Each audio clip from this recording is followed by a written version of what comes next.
कराची में 6 जनवरी से लापता मुस्तफ़ा आमिर के केस में आज अहम पेशरफ सामने आई है। परसों इंसदादी दहशतगर्दी की अदालतों के इंतजामी जज सैयद जाकिर हुसैन की तरफ से मुल्जिम अरमगान का जिस्मानी रिमांड मुस्तरद करने और उसे जुडिशल रिमांड पर जेल भिजवाने के बाद पुलिस ने दोबारा जिस्मानी रिमांड के लिए उनसे रुजू किया था, जिस पर जज ने एक दफ़ा फिर पुलिस को मुल्जिम का जिस्मानी रिमांड तो नहीं दिया, अलबत्ता केस की तफ्तीश के लिए JID बनाने का हुक्म दे दिया है। और इस हवाले से एडिशनल चीफ सेक्रेटरी सिंध को आज तहरीरी अहकाम जारी कर दिए हैं। साथ ही कल पुलिस ने मुल्जिम अरमगान का जिस्मानी रिमांड हासिल करने के लिए अदालत में जो दरख्वास्त जमा कराई थी उसमें वाक़े के हवाले से मज़ीद इंकिशाफात सामने आए हैं।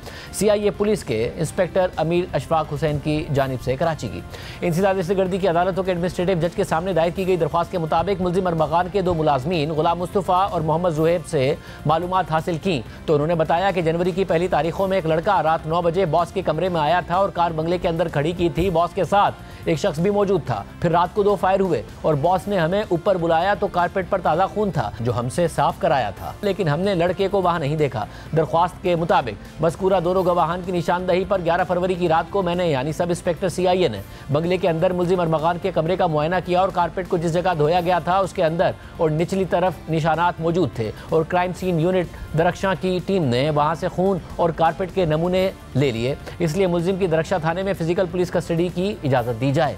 पुलिस की इस दरख्वास्त पर अदालत ने जिस्मानी रिमांड देने के बजाय JID बनाने का हुक्म दे दिया। कल हमारे प्रोग्राम में मुबैना मग़वी मुस्तफ़ा की वालदा ने तफसील से बताया था कि उन्हें मुस्तफ़ा की तलाश के हवाले से किन मुश्किलात का सामना करना पड़ रहा है। उन्होंने पुलिस और रिमांड मुस्तरद करने वाले जज के रवैये पर भी सवाल उठाए थे। बहुत मुश्किल वक्त है आपके लिए, आपका बेटा बहुत अरसे से गुमशुदा है और आपको खुद पुलिस में ये लड़ाई लड़नी पड़ रही है, अदालत के चक्कर लगाने पड़ रहे हैं, मीडिया पर आवाज़ उठानी पड़ रही है। क्या हुआ आपके बेटे के मुबैना अगवा के बाद? अगवा की तो हमें क्लियरिटी बाद में आई थी। पहले तो हमारा मिसिंग का ही केस चल रहा था। ये लोग हमें सेल्फ हाइडिंग और बच्चा चला गया है आपका क्योंकि गाड़ी नहीं है और फ़ोन एज सच उसका वो नॉन PTA है, इस तरह वाले एक्सक्यूज़ेस दे के हम लोग को मतलब लेके चुप कराते रहे हैं कि जी it is all our fault कि हम लोग इस तरह से चीज़ें, हमारी जो है हैंडीकैप सा केस है तो उस पर हम क्या उस पर पेशरफ कर सकते हैं।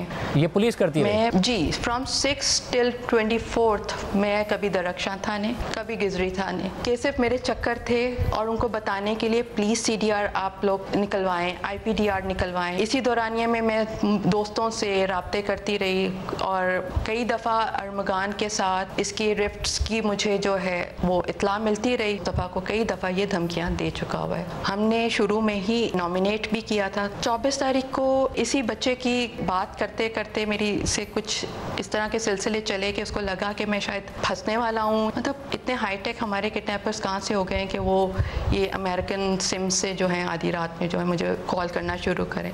खैर इसकी कॉल जो है वो मेरे लिए ब्लेसिंग ही बन गई कि मेरा केस AVCC को ट्रांसफ़र हुआ 10 दिन के अंदर अंदर। ये इसमें केस में इतनी पेशरफ्त हुई कि अल्लाह का करना ये हुआ कि मुस्तफ़ा के कुछ वॉइस नोट्स थे वो रिकवर हुए जिसमें उसने बताया कि अरमगान ने बुलाया है मुझे और फिर IPDR के हिसाब से उसकी लोकेशन वहाँ की 7:30 बजे आई। IO अपना केस क्या प्रेजेंट करने में ही नाकाम हो गया। उसके आधे अधूरे जुमले, उसने किडनैपिंग का कोई जिक्र नहीं किया, उसने मुस्तफ़ा का नाम नहीं लिया, वो बहुत अनक्लियर था। शायद उसी वजह से जज साहब को सिवियरिटी ऑफ केस समझ में नहीं आई कि वो कह रहे थे कि अच्छा DSP को गोली लगी, कैसे गोली लगी, मरा ही नहीं, तुम लोग बाकियों को क्यों नहीं लगी। शायद मैं बहुत नर्वस थी उस वक्त, मुझे उनका नहीं समझ में आ रहा था कि वो क्या कहना चाह रहे हैं। फिर 2 दिन का रिमांड कह के और मेडिकल का कह के अपनी बात ख़त्म की तो मैंने अपने उनसे बिल्कुल रिक्वेस्ट किया तो उन्होंने साफ साफ बोला बीबी मैंने आपकी बात सुननी नहीं है, आपकी बारी 30 दिन के बाद आएगी, आज इनकी बारी है।